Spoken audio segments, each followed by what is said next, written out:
જ્ઞાનની શુદ્ધિ. જ્ઞાન માટે બહુ સુંદર વાત કરી કૃષ્ણદેવપાયન વ્યાસ મહર્ષિજી એ શ્રોતા બની જાય છે અને નારદજી અહીંયા આગળ વક્તા છે અને એમણે કેવલ જ્ઞાનની ચર્ચા કરી છે. અહીંયા જ્ઞાન એ આપણા વિચારોને શુદ્ધ કરે છે.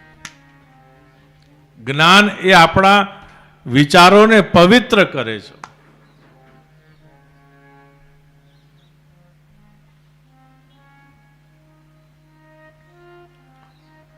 જ્ઞાનથી વધારે પવિત્ર જગતમાં બીજી કોઈ વસ્તુ નથી.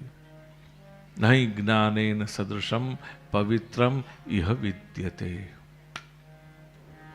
જ્ઞાનથી પવિત્ર જગતમાં બીજું કોઈ વસ્તુ નથી.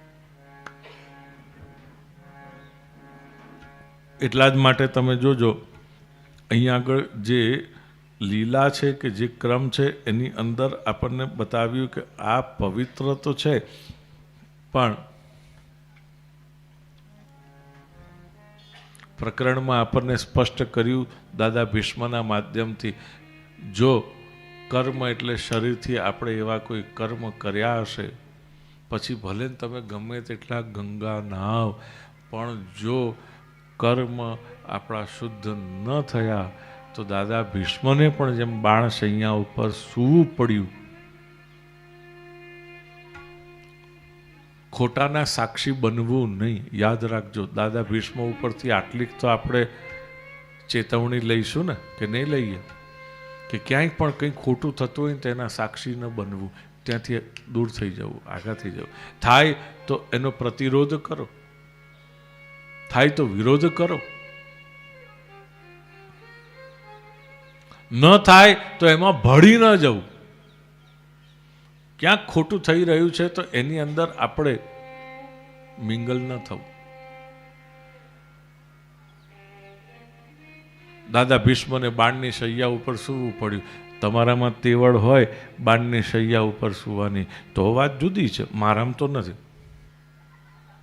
આપણે તો આટલાકમાં જ બહુ થઈ ગયું ભાઈ. બહુ ભગવાને બધું બતાડી દીધું, જોઈ લીધું, આપણે બધું સમજી લીધું.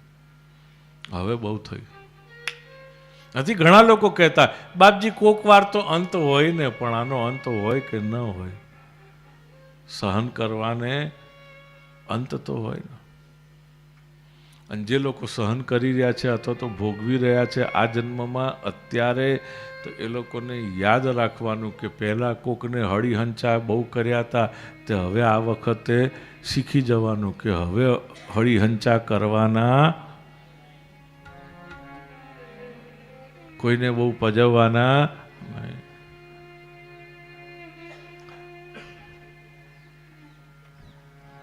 મધ્યમાધિકારની અંદર જ્ઞાનની અંદર આપણને બતાવ્યું છે, સમજાવ્યું છે દુઃખ એટલે શું. નારદજી અને વ્યાસ મહર્ષિજીના વચ્ચે સંવાદ છે અને એની અંદર આપણને આ ખુલાસો મળે છે.